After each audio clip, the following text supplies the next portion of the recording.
దేవుడు నీకిచ్చే వాగ్దానము నీ శత్రువు యొక్క బలం అంతటిని నిర్మూలము చేయగలిగినదిగా మార్చగలుగుతాడు.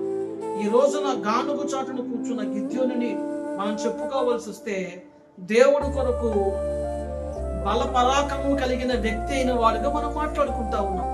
ఈ రోజున నీవు జ్ఞాపకం పెట్టుకోవాల్సింది ఏంటో తెలుసా? దేవుడు నీకు చేసిన వాగ్దానాలన్నీ నీ జీవితాన్ని గిద్యోనులాగా మార్చగలవు. గిద్యోను జీవితంలో ఏమి జరిగిందో అవి నీ దేవుడు, నీవు సేవించే దేవుడు చేయగలడు అని విశ్వసించాలి. That is the precious promise that the God has made with Gideon. దేవుడు గిద్యోనుతో అతి అమూల్యమైన వాగ్దానం ఏంటంటే, నేను నీకు తోడే ఉంటాను. రెండవది, నీ శత్రు బలమంతకి నశింప చేశాను. ఒక్క మనుషులకు సంబంధం చేశాను అనగా నీ శత్రువుకి బలమే లేకుండా నేను చేశాను అన్న మాట, నీ వాగ్దానాన్ని గిద్యోను విశ్వసించాను.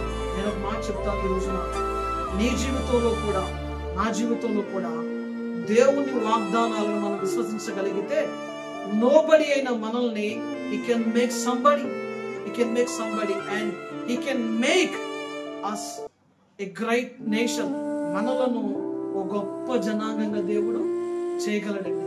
వచ్చావు, ఎక్కడ నువ్వు తక్కువ వారిగా చేయబడ్డావు ఆ స్థలములో నిన్ను హెచ్చింపజేసేదిగా ఉంటుంది. దేవునికి మహిమ కలుగునుగా. అది మనం విశ్వసించగలగాల. మనం ఎంతసేపటికి వాగ్దానాలు అంటే ఉద్యోగం, పిల్లలు, జబ్బులు ఇవి చూస్తున్నాం. దేవుడు చూసే దేవుడు తెలుసా? నిన్ను ఉన్నతమైన స్థితిలో నిలవబెట్టగలిగినట్లుగా, తరములకు చాలిన అనుభవాలను తీసుకురాగలిగినంతగా మన దేవుడు చేస్తాడండి. మన దేవుడు చేస్తాడు. కనుక you need to always remember the promise that the God made with you. దేవుడు నీకు చేసిన ప్రతి వాగ్దానం, దేవుడు పలికిన ప్రతి మాట, వాగ్దానం అంటే మరలా ఇంకేమనుకోవద్దు.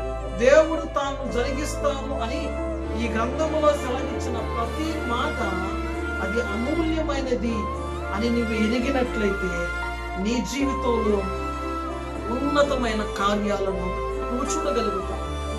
దేవుడు నీకు ఇచ్చిన ప్రతి మాట, నీకు చేసిన ప్రతి వాగ్దానం నీ జీవితంలో ఓ నూతనత్వాన్ని తీసుకురాగలదు. You need to believe that. మనం నార్మల్ థింగ్స్ అనుకోవద్దండి. నీతో దేవుడు జరిగిస్తాను, చేస్తానని చెప్పిన ప్రతి మాట నీ జీవితంలో ఒక నూతనత్వాన్ని తీసుకురావడానికి సిద్ధంగా ఉంది.